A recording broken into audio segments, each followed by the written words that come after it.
Hi guys, Melissa Johnson-Haight here, independent Scentsy consultant, back with you today. And I had an idea.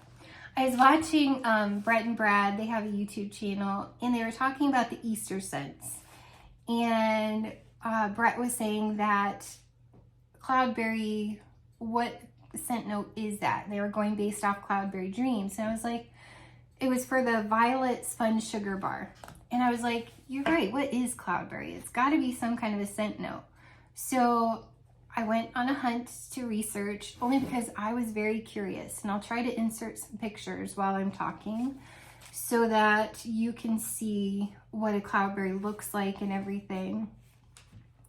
So cloudberry ends up being a much sought after and pardon me, I'm reading my notebook here, a much sought after delicacy in the Nordic countries. So much so that cloudberry fever is a recognized affliction in Finland. It's a Scandinavian superfood that looks a bit like a yellow-orange raspberry. Despite the look and name, it's not actually a berry. It's part of the rose family of flowering plants with edible fruits. The cloudberry plant has white flowers, and its yellow-orange fruit is also known as Arctic gold, possibly due to its color or perhaps because it is so rare that it's become a valuable commodity. The fruit can be eaten and made into cloudberry jam. At Christmas, Norwegians eat a traditional dish called multekrum. I probably butchered that, sorry. Made of cloudberry jam with whipped cream. Finns, however, prefer to eat their cloudberries as an accompaniment to grilled or baked cheese, or made into a potent liqueur known as laka. Swedes like to make theirs into jam and spread onto pancakes, waffles, or toast. I think that sounds amazing. Fresh from the bush, they have a slightly sharp taste, like some describe as a cross between red currants and raspberries. When cooked, they have a more savory, almost slightly spicy flavor. So I'm very curious about the jam. Considered as a superfood because it's packed with vitamins and antioxidants. Rich in vitamin C, it contains up to 4 times as much as oranges per weight and plenty of vitamin E. Even the Vikings recognize the health benefits of cloudberries, while polar explorers have been known to take them preserved in rum and cloudberry jam on their ships to prevent scurvy. They grow at high altitudes in alpine and Arctic tundra and boreal forests. In Europe, they grow in Norway, Finland, Sweden, and across the north of Russia.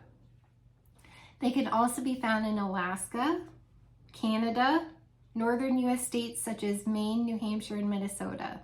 I've been to both Maine and New Hampshire, and I've never seen them, but they are kind of rare, so.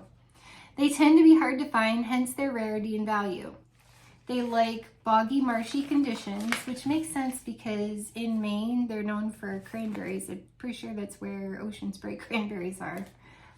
A bit like truffle hunters, cloudberry collectors usually keep locations secret to deter others from picking them. Cloudberry season is short. The white flowers appear on the plants in June. The berries begin to ripen in July. Usually the season lasts until mid-August.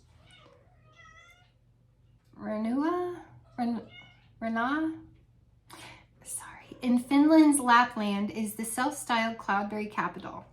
During the short July to mid-August season, everyone in the area goes cloudberry crazy. Can you imagine? I think that'd be so fun.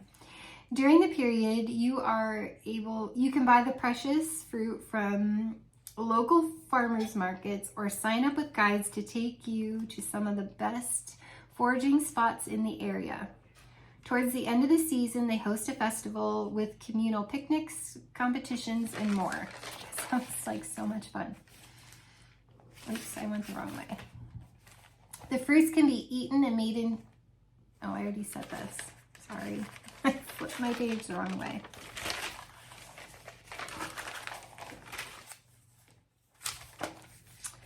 They They are difficult to grow with a few commercial growers, mostly based in Norway and Finland. IKEA, never knew this, sells a jar of organic cloudberry jam for less than $10. I found a jar on Amazon for $17.80 and a jar on Walmart.com for $14.99. I might have to find some and invest in it. Gingy is hissing, my apologies. Multecrum. I'm going to give you a recipe for it, and I'm going to insert a picture because this sounds really fun. If I can get my hands on some cloudberry jam, I'm so curious.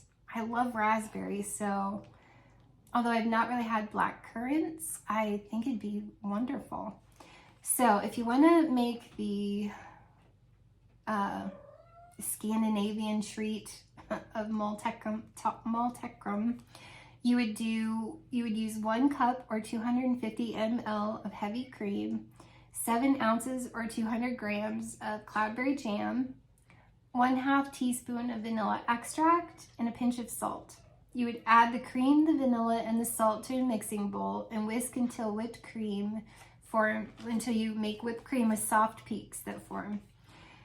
Then you would add the jam to your mixture and fold until well mixed using a spatula. And then you serve. I think that sounds lovely. So you're basically making a homemade whipped cream and folding in the cloudberry jam. Lovely.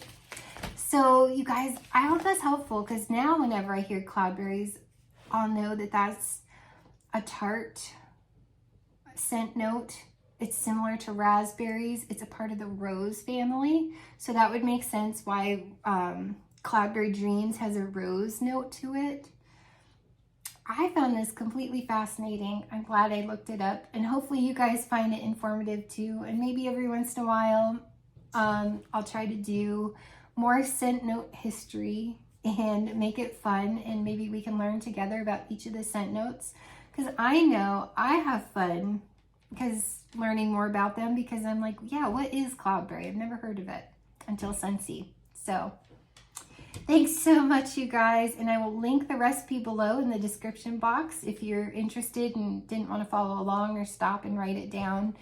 If you're interested, you can see that below. So thanks so much, you guys. Bye.